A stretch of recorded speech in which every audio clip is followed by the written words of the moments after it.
Hi welcome to India's largest digital media network Suman TV. నేను మీ కీర్తి. So కష్టపడి చదివినా కూడా సరైన ప్లేస్మెంట్ రావట్లేదా? దానికోసం చాలా బాధపడుతున్నారా? లేదా జాబ్ అవకాశం వచ్చినా ఇంటర్వ్యూని క్రాక్ చేయలేకపోతున్నారా? నెక్స్ట్ స్టెప్, ఇంటర్వ్యూని సక్సెస్ఫుల్గా కంప్లీట్ చేసుకున్నా కూడా అక్కడికి వెళ్ళి జాబ్లో జాయిన్ అయ్యాక కొన్ని రోజులు అయిన తర్వాత అక్కడ ఇబ్బంది పడి మళ్ళీ బ్యాక్ టు పెవిలియన్ అవుతున్నారా? Here is the best video you have today అండి.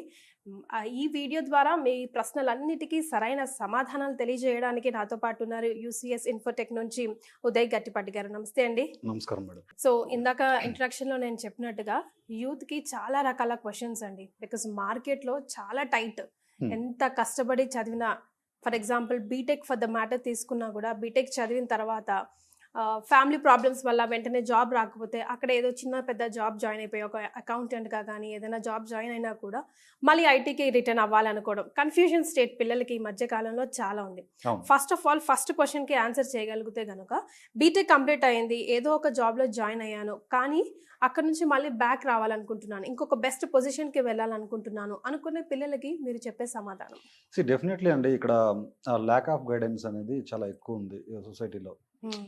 చాలా మంది ఏంటంటే వాళ్ళకి గైడెన్స్ లేకపోవడం వల్ల వాళ్ళకి ఎటు వెళ్ళాలో తెలియక నలుగురు ఎటు వెళ్తున్నారు అటే వెళ్తున్నారు. ఇక్కడ ఏం జరుగుతుంది అంటే బీటెక్ అయిపోగానే నలుగురు ఏదో కోర్స్ చేస్తున్నారని చెప్పేసి వీళ్ళు కూడా అదే కోర్స్ చేస్తారు. సరే, కోర్స్ చేస్తారు, జాబ్ రాదు, కొన్ని రోజులు వెయిట్ చేస్తారు, ఏదో జాబ్ జాయిన్ అయిపోతారు.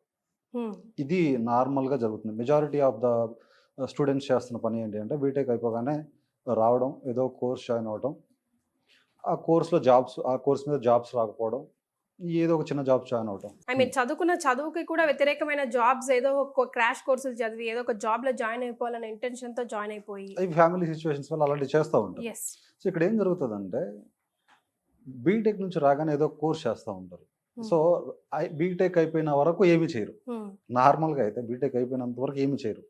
బీటెక్ అయిపోయిన తర్వాత అప్పుడు ఏ కోర్స్ చేయాలా అని ఆలోచిస్తారు. నార్మల్గా ఏంటంటే కొంతమందికి కోర్స్ డిసైడ్ అవ్వడానికి, ఏ కోర్స్ చేయాలనేది డిసైడ్ అవ్వడానికి కొంతమందికి 1 year పడుతుంది. 1 year తీసుకుంటారు ఏ కోర్స్ చేయడానికి, ఏ కోర్స్ చేయాలనేది డిసైడ్ అవ్వడానికి. సగం టైం అక్కడే పోతుంది. సో ఇక్కడ ఏంటి అంటే ప్రధానమైన సమస్య, ఆఫ్టర్ బీటెక్ డెసిషన్ తీసుకునే బదులు బీటెక్ చదివేటప్పుడే మనం ఏమవుదాం అనేది స్ట్రాంగ్గా డిసైడ్ అవ్వాలి. బీటెక్ చదివేటప్పుడే మనం ఏమవ్వాలి అనేది ఫిక్స్ అయి ఉండాలి.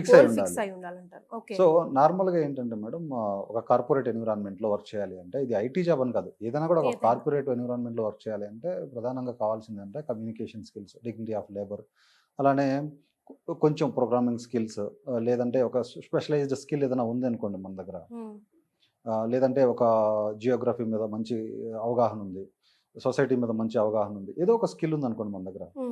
సో ఆ స్కిల్ని మనం చదువుకునేటప్పుడే ఇంప్రూవ్ చేసుకుంటా ఉన్నాం అనుకోండి, by end of the studies ఏంటంటే ఎండ్ ఆఫ్ ది బీటెక్ కావచ్చు, బీఎస్సీ కావచ్చు, అది ఎంసీఏ కావచ్చు, ఎంబీఏ కావచ్చు, ఆ టైం కల్లా ఏంటంటే మీరు రెడీ అయి ఉంటారు. మనం బాక్సింగ్ రింగ్లోకి వెళ్ళే ముందు మనం ప్రిపరేషన్ అనేది ఎలా అయితే ఉంటుందో అప్పుడు అంతా రెడీ చేసుకున్న తర్వాత బాక్సింగ్లోకి ఎలా దిగుతామో అలానే ఈ బీటెక్ చదివేటప్పుడే మనం స్కిల్స్ మీద ఫోకస్ చేయాలి. సో ఇక్కడ ప్రధానమైన సమస్య ఎక్కడ వస్తుంది అంటే గైడెన్స్ ఇచ్చేవాళ్ళు లేకపోవడం.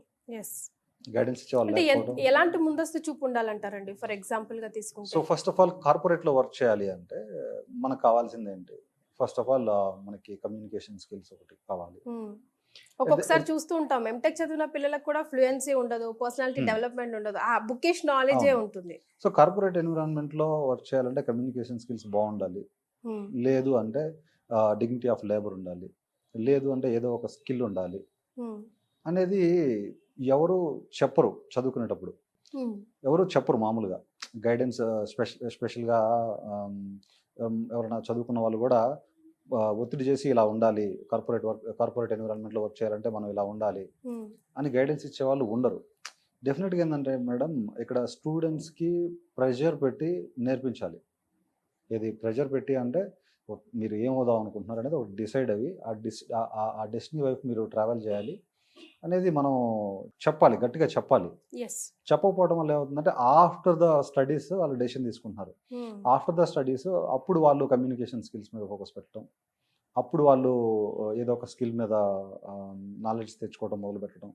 సో ఏదైనా కూడా ఇవన్నీ ఇంప్రూవ్ చేసుకునేసరికి ఒక 2.5 years 3 years పడుతుంది. 2.5 3 years తర్వాత ఏదో ఒక ఆపర్చునిటీ వస్తుంది. ఈలోపు కొంతమందికి ఏమవుతుందంటే ఫ్యామిలీ సిచ్యువేషన్ బాగలేక ఏదో ఒక నాన్ ఐటీలో జాబ్లో జాయిన్ అయిపోతున్నారు. ఆ నాన్ ఐటీలో జాబ్లో జాయిన్ అయిన తర్వాత అక్కడ వచ్చే శాలరీస్ సరిపోవడం లేదు. ఫ్యామిలీని రన్ చేసేంత శాలరీస్ రావు, వచ్చినా కూడా సేవింగ్స్ ఉండవు. సో సాటిస్ఫాక్షన్ అయితే ఉండదు మేడం. ప్రధానంగా ఏంటంటే కొన్ని నాన్ ఐటీ జాబ్స్లో సాటిస్ఫాక్షన్ ఉండదు. వాళ్ళు ఏం చేస్తారు, మళ్ళీ ఒక హైపేయింగ్ జాబ్, హైపేయింగ్ శాలరీ వచ్చే జాబ్లో జాయిన్ అవుదామని అనుకుంటారు. అప్పుడు ఏం చేస్తారు, ఏదో ఒక కోర్స్ నేర్చుకుంటారు. కోర్స్ నేర్చుకున్నప్పుడు ఏమవుతుందంటే వీళ్ళు కోర్స్ నేర్చుకునేటప్పుడు కొన్ని ప్రధానంగా చూడాల్సినవి ఉంటాయి. ట్రైనరు ఎంత బాగా చెప్తున్నారు, టిల్ ద ఎండ్ తనకు జాబ్ వచ్చేంత వరకు సపోర్ట్ ఇస్తున్నారా లేదా, ఇవన్నీ కూడా ప్రధానంగా మనం చెక్ చేసుకొని అప్పుడు మనం కోర్స్ చూస్ చేసుకోవాలి. కోర్స్ అంటే కోర్స్ డిమాండింగ్లో ఉందని చెప్పేసి తీసుకుంటే వాళ్ళు 45 daysలో కంప్లీట్ చేసేసి ఆ 45 days కంప్లీట్ చేసిన తర్వాత నీకు నాకు సంబంధం లేదు అనేంత పరిస్థితి ఎక్కువగా ఉంది. మరి మన దగ్గర ఎలా ఉందండి? సో డెఫినెట్గా మేడం మన దగ్గర ఎలా ఉంటుందంటే మీరు మన స్టూడెంట్స్ని కూడా కనుక్కోవచ్చు. వచ్చిన దగ్గర నుంచి ట్రైనింగ్ జాయిన్ అయిన దగ్గర నుంచి ఆ స్టూడెంట్ మీద అబ్జర్వేషన్ ఉంటుంది. ప్రతి ఒక్క స్టూడెంట్ మీద అబ్జర్వేషన్ ఉంటుంది. ప్రతి ఒక్కరితో ఇండివిజువల్గా మాట్లాడతాను. వాళ్ళ స్ట్రెంత్ వీక్నెస్ నేను ఐడెంటిఫై చేస్తాను. ఐడెంటిఫై చేయడంతో పాటు ప్రతి ఒక్కరిని బై పర్సన్ మీరే హ్యాండిల్ చేస్తారండి. ఆల్మోస్ట్ ఎంత మంది ఉంటారు? సో దాదాపుగా మన దగ్గర ప్లేస్ అయిన స్టూడెంట్సే ఒక 2000 మంది ఉంటారు మేడం.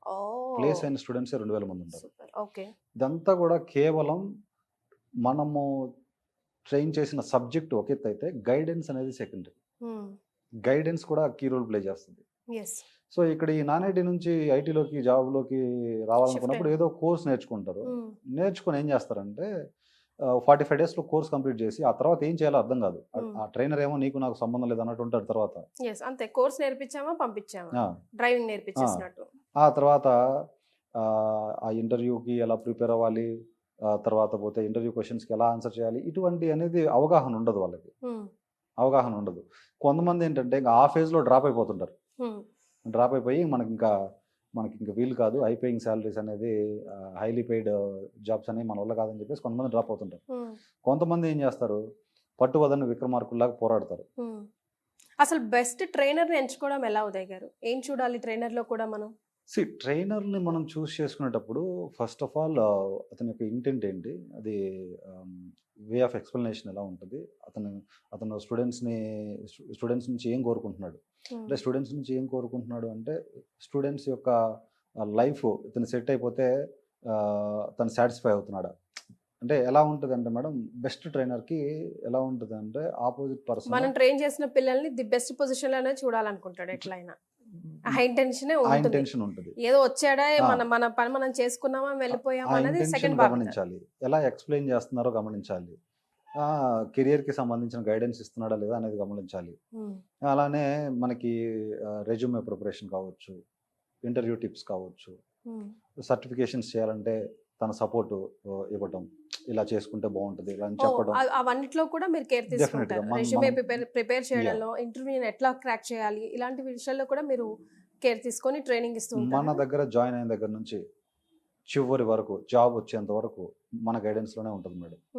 ఎందుకు అంటే ఈ మధ్య నిన్న ఒక స్టూడెంట్ ఫోన్ చేస్తున్నారు, సార్ నాది దాదాపు ఆల్మోస్ట్ నేను 38 years, నేను మంచి పొజిషన్లో ఉన్నాను, సంభవం నేను జాబ్ లాస్ అయి ఉన్నాను, సో మీ దగ్గర కోర్స్ నేర్చుకున్నాను, ఇప్పుడు నేను కాంట్రాక్టర్గా నాకు కంపెనీలో జాబ్ వచ్చింది, కాంట్రాక్టర్గా వచ్చింది జాబ్, దాదాపుగా 32 lakhs ప్యాకేజ్ వచ్చింది, ఈరోజు మార్నింగ్ చేస్తున్నారు. సో అట్లా త్రూ గైడెన్స్, సబ్జెక్ట్తో పాటు గైడెన్స్ కూడా ఇవ్వడం వల్లే ఈరోజు చాలా హ్యాపీగా ఉన్నారు అతను. సో డెఫినెట్గా మేడం స్టార్టింగ్ దగ్గర నుంచి స్టూడెంట్ జాయిన్ అయిన దగ్గర నుంచి టిల్ ద ఎండ్ వరకు మనము సబ్జెక్ట్తో పాటు గైడెన్స్ కూడా ఇస్తాము. ఎట్లా చెప్పాలి అంటే ఒక ఫ్యామిలీ మెంబర్ లానే ట్రీట్ చేస్తాను నేను ఇప్పుడు కూడా. సో ఇలా ఏంటంటే మేడం, నాన్ ఐటీ నుంచి ఐటీలోకి వచ్చేటప్పుడు కొంతమంది ట్రైనర్ని చూస్ చేసుకోవడంలో ఫెయిల్ అవుతూ ఉంటారు. అట్ ద సేమ్ టైం ఏంటి అంటే ఇక మన వల్ల కాదులే అని చెప్పేసి ఇదైపోతుంటారు. ఈవెన్ ఆఫ్టర్ అలాంటి వాళ్ళని ఎలా మోటివేట్ చేస్తారండి మీరు? సో ఇక్కడ విషయం ఏంటి అంటే అలాంటి వాళ్ళని ఇప్పుడు కొంతమంది గివ్ అప్ ఇద్దాం అనుకుంటారు. ఆల్రెడీ మన దగ్గరకు వచ్చి నాన్ ఐటీ నుంచి వచ్చి జాబ్ తెచ్చుకొని మంచి శాలరీస్ ఎర్న్ చేస్తున్న వాళ్ళని చూపించి తిను గివప్ ఇవ్వలేదు, డెఫినెట్గా ఇతను మీరు ఫాలో అయితే ఇతను కనుక గివప్ ఇచ్చిన ఉంటే ఈ పొజిషన్లో ఉండేవాడు కాదు అని ప్రీవియస్ స్టూడెంట్స్ని కొంచెం ఎగ్జాంపుల్గా చూపించి మోటివేషన్ చేసి, నేను నా లైఫ్లో జరిగిన కొన్ని ఇన్సిడెంట్స్ని కూడా నేను వాళ్ళకి చెప్పి మోటివేట్ చేస్తూ ఉంటాను. నేను ఆ రోజు ఆ ఫేజ్లో అలా వదిలిపెట్టేసి ఉంటే ఈ పొజిషన్లో ఉండేవాడిని కాదు, ఇలాంటి మోటివేషన్ పుష్ చేస్తూ ఉంటాను మేడం. ఓకే. సో ఎలాంటి కోర్సెస్ అవైలబుల్లో ఉన్నాయండి, ఐటీస్ కన్నా నాన్ ఐటీస్ కన్నా? నేను చెప్పే Strength కోర్స్ గా అయితే తీసుకుంటున్నా. నేను చెప్పే కోర్స్ అయితే సర్వీస్ నో మేడం. ఇది వరల్డ్ వైడ్ ట్రెండింగ్లో ఉంది ఇప్పుడు, ఓకే. వరల్డ్ వైడ్ డిమాండింగ్లో ఉంది. Okay. Not only in India, UK, US, Canada, Australia, even China, Korea తీసుకున్నా కూడా, జపాన్ తీసుకున్నా కూడా అక్రాస్ ద వరల్డ్ అన్ని కంట్రీస్లో జాబ్స్ ఉన్నాయి మేడం. సో కొంతమంది కోర్స్ నేర్చుకుంటారు, Hmm. తీరా ఇంటర్వ్యూ కూడా కాలా మీద పడి క్రాక్ చేసేస్తారు, అవును. కానీ అక్కడ జాబ్ లో జాయిన్ అయిన తర్వాత నిలదొక్కుకోలేరు సంహౌ. సో సో వాళ్ళకి ఏం చెప్తారు? ఇది ఏ కేసులో వస్తుంది అంటే మేడం, ఓన్లీ ఇంటర్వ్యూ వైజ్గా ప్రిపేర్ అవ్వడం, లేదా ఇంటర్వ్యూ క్వశ్చన్స్ బై హార్ట్ చేసి ఎక్స్ప్లెయిన్ చేయడం. ఇలాంటి కేసు వల్ల ఏమవుతుందంటే ఒక 30-40 ఇంటర్వ్యూస్ తర్వాత వాళ్ళు ఇంటర్వ్యూ అయితే క్రాక్ చేయగలుగుతారు, కానీ so end of the day వాళ్ళకి కావాల్సింది, క్లయింట్స్కి కావాల్సింది ఏంటి, వర్క్ డెలివర్ చేయడం అనేది కావాలి. సో నీకు ఇంటర్వ్యూ క్రాక్ చేయడం తెలిసినడివి వర్క్ డెలివర్ చేయడం తెలియకపోతే వాళ్ళు ఎక్కువ కాలం ఉంచుకోరు, డెఫినెట్గా బయటికి పంపించేస్తారు. సో చాలామంది ట్రైనర్స్ ఏం చేస్తూ ఉంటారంటే, ఇంటర్వ్యూ క్వశ్చన్స్ ప్రిపేర్ అవ్వండి, ఆన్సర్ చేయండి అని చెప్పేసి చెప్తూ ఉంటారు. లోపలికి వెళ్ళిన తర్వాత పర్ఫార్మెన్స్ సరిగా లేక బయటకు వచ్చేస్తూ ఉంటారు. అందుకని నేను మొదటి నుంచి కూడా చెప్పేది ఏంటంటే, స్టూడెంట్స్కి సబ్జెక్ట్ మీద ఫస్ట్ కాన్సన్ట్రేషన్ చేయండి, జాబ్ మీద నెక్స్ట్ కాన్సన్ట్రేషన్ చేయండి. Interview questions and all I will be giving you in the end of the session, in the end of the training చివరిలో ఇస్తాను. ఇంటర్వ్యూ క్వశ్చన్స్ మీద మీరు ఫోకస్ చేయకూడదు, మీరు ఫోకస్ చేయాల్సిందల్లా కూడా వర్క్ ఎలా కంప్లీట్ చేయాలనే దాని మీద మీరు ఫోకస్ చేయాలి. అది నేను నేర్పిస్తాను ఇక్కడ. ఒక టాస్క్ వచ్చినప్పుడు దాన్ని ఎండ్ టు ఎండ్ ఎలా కంప్లీట్ చేయాలి, ఐటీలో టాస్క్స్ ఎలా వస్తాయి, ఇలాంటివి నేను చెప్తాను. సో అవి వర్క్ ఎలా చేయటం అనేది నేను నేర్పిస్తాను ఐటీలో. ఇది ఇంటర్వ్యూ క్వశ్చన్స్ ప్రిపేర్ చేయడం, ఇంటర్వ్యూ క్వశ్చన్స్ ప్రిపేర్ అయ్యి లోపలికి వెళ్ళిన పర్ఫార్మెన్స్ ఇవ్వకపోవడం. నా స్టూడెంట్స్ దాదాపుగా ఇంతమంది ప్లేస్ అయ్యారు కదా మేడం, ఒక్కళ్ళంటే ఒకళ్ళు బయటికి రాలేదు. ఎక్కడైనా ఉండొచ్చేమో కానీ నాకైతే చెప్పలేదు. సో అట్లా మనం గైడెన్స్ ఇచ్చే విధానం కావచ్చు, మనం చెప్పే విధానం కావచ్చు, చాలా స్టూడెంట్స్ ఏంటంటే అట్రాక్ట్ అవుతూ ఉంటారు. మన దగ్గర ఏంటి అంటే బెనిఫిట్, ఒక సొంత మనిషిలాగా ట్రీట్ చేస్తాము. ఒక సొంత మనిషిలాగా ట్రీట్ చేయడంతో పాటు వాళ్ళకి గైడెన్స్ ఇస్తూ ఉంటాము. ఎంతకాలం అయినా సరే మన దగ్గరే ఉంటాం, జాబ్ వచ్చేంత వరకు మన దగ్గర పెట్టుకుంటాం. మనం ఎక్కడ కూడా ఎవరిని కూడా పెయిన్గా ఫీల్ అవ్వం. మీరు ఇంకా రండి, వచ్చి ఇక్కడ కూర్చొని ప్రాక్టీస్ చేయండి, నా ముందే కూర్చొని ప్రాక్టీస్ చేయండి, మీకు ఏదైనా డౌట్స్ ఉంటే నా దగ్గరికి రండి. అట్లా నేనేం చేస్తానంటే వాళ్ళకి అన్ని విధాలుగా మోటివేషన్ ఇస్తాను. మోటివేషన్ ఇచ్చేసి కోర్సు స్టార్ట్ అయిన దగ్గర నుంచి వాళ్ళతోటి డైలీ ఇంటరాక్ట్ అవ్వటం, వాళ్ళకి ఏదైనా డౌట్స్ ఉంటే తీర్చేసి, వాళ్ళకి ఇంకా ఏదైనా మంచి మంచి విషయాలు ఉంటే చెప్పి, మార్నింగ్ నుంచి ఈవినింగ్ వరకు వాళ్ళతో పాటే ఉండి, దాంతోపాటు ఇంటర్వ్యూ క్వశ్చన్స్ కావచ్చు, రెజ్యూమే ప్రిపరేషన్స్ కావచ్చు, డైలీ టాస్క్స్ కావచ్చు, అలానే సర్టిఫికేషన్స్ చేయాలంటే ఎలా చేయాలి, ఇంటర్వ్యూ టిప్స్, ఇటువంటివన్నీ చేస్తూ ఉంటాను. వాళ్ళు నా దగ్గర 2 months ఉన్నా, 3 months ఉన్నా, 4 months ఉన్నా, 6 months ఉన్నా, 7 months ఉన్నా, ఎన్ని మంత్స్ ఉన్నా కూడా వాళ్ళని నా వల్లనే ట్రీట్ చేస్తూ ఉంటాను, నాతో పాటే ఉంచుకుంటాను జాబ్ వచ్చినంత వరకు. సో ఇట్లా మనము మార్కెట్లో అందరికీ కొంచెం ఫేవరెట్గా అయ్యాము. సో ఈ విధంగా మనం ఏంటంటే ఒక నాన్ ఐటీ స్టూడెంట్స్ కానీ, కెరియర్ మీద అవగాహన లేని వాళ్ళకి కానీ గైడెన్స్ చేయాల్సిన అవసరం ఉంది. ఈ మన ఇంటర్వ్యూ సెషన్ అంతా ఒక జిస్ట్ లాగా చేసి చూస్తున్న ప్రేక్షకుడికి చెప్పాలంటే, ఒక స్టూడెంట్కి చెప్పాలంటే, ఒక ఉద్యోగం కోసమో లేకపోతే వాట్ నెక్స్ట్ అని లైఫ్లో ఆలోచిస్తున్న వాడికి చెప్పాలంటే మీరు ఏం చెప్తారు? First of all to summarise, మనం సమ్మరైజ్ చేయాల్సి వస్తే మేడం, మనము గ్రాడ్యుయేషన్ చేసేటప్పుడే, మనం చదువుకునేటప్పుడే గోల్ ఫిక్స్ అయిపోవాలి. దాని వైపు మనం ప్రయాణం సాగించడం మొదలు పెట్టాలి. అది ఫస్ట్ థింగ్. అయితే సెకండ్ థింగ్, మనము నాన్ ఐటీ జాబ్స్ వైపు వెళ్ళినా కూడా మంచి ట్రైనర్ని చూస్ చేసుకొని అన్ని విధాలుగా గైడెన్స్ ఇస్తున్నాడా లేదా అనేది చూసుకోవాలి. అది సెకండ్ పాయింట్. మూడో పాయింట్ ఏంటి అంటే, ఇంటర్వ్యూ పాయింట్ ఆఫ్ వ్యూలో ప్రిపేర్ అవ్వకూడదు. ఇంటర్వ్యూ పాయింట్ ఆఫ్ వ్యూలో ప్రిపేర్ అవ్వడం వల్ల లోపలికి వెళ్ళిన తర్వాత పర్ఫార్మెన్స్ అనేది సరిగా లేకపోతే definitely they will ask you to leave that place. Interview success అయ్యి జాబ్ జాయిన్ అయినా కూడా తర్వాత కంటిన్యూ కాలేదు. అంటే నేను చెప్పేది ఏంటంటే, ఇంటర్వ్యూ ఫోకస్గా నేర్చుకోవడం కాకుండా వర్క్ ఎలా కంప్లీట్ చేయాలి అనే విధంగా నేర్చుకుంటే, సబ్జెక్ట్ మీద ఫోకస్ పెడితే డెఫినెట్గా వాళ్ళు వర్క్ కంప్లీట్ చేయగలుగుతారు, ఇంటర్వ్యూ కూడా క్రాక్ చేయగలుగుతారు. దీని మీద ఫోకస్ పెడితే ఆటోమేటిక్గా ఇంటర్వ్యూ క్రాక్ చేయడం అనేది ఈజీ అయిపోయింది. ఓన్లీ ఇంటర్వ్యూ క్రాక్ చేయడం అనేది చేస్తే ఓన్లీ బై హార్ట్ చేసేసి క్వశ్చన్స్ కాంతే ఆన్సర్ చేస్తారు ఇంటర్వ్యూస్లో. బట్ లోపలికి వెళ్ళిన తర్వాత వర్క్ చేసే క్రమంలో కనుక మీరు ఆన్ టైంలో డెలివర్ చేయకపోతే definitely they will ask you to leave out. ఇంకొకటి ఏంటంటే ట్రైనర్ మనం ఎవరి దగ్గర అయితే కోర్స్ తీసుకుంటామో వాళ్ళు కూడా టిల్ ద ఎండ్ సపోర్ట్ ఇవ్వాలి. టిల్ ద ఎండ్ అంటే కోర్స్ అయిపోయింది కదా నువ్వు వెళ్ళిపో, నీకు నాకు సంబంధం లేదు అన్నట్టు కాకుండా, అన్ని విధాలుగా సపోర్ట్ చేసే ట్రైనర్ అయి ఉండాలి. సో అలాంటి ట్రైనర్స్ మనం చూస్ చేసుకోవాలి. సో ఈ సజెషన్స్ అయితే నేనైతే ఇస్తాను మేడం. స్పెషల్లీ పేరెంట్స్ ఎడ్యుకేటెడ్ లేకపోయినా, లేకపోతే సరైన దారి ఎవరు చూపించలేకపోయినా, ఫికిల్ మైండెడ్తో లేకపోతే కన్ఫ్యూజన్ స్టేట్లో ఉన్న వాళ్ళకి డెఫినెట్గా ట్రైనర్ అన్నది ఒక టార్చ్ లైట్ లాంటి వాడు. డెఫినెట్లీ ఒక గురువు అనే వాళ్ళు ఎవరికి ఎప్పుడైనా అవసరం ఉంటుంది. ఈవెన్ స్వామి వివేకానంద గారిని తీసుకుంటే ఆయనకి రామకృష్ణ పరమహంస గారు గురువు. స్వామి వివేకానంద గారు చాలా లెజెండరీ పర్సనాలిటీ, ఆయనకు కూడా గురువు ఉన్నారు. అంటే మనకి ప్రతి క్షణం కూడా ప్రతి దాంట్లో ప్రతి ఏరియాలో కూడా మనకు గురువు ఉండాలి.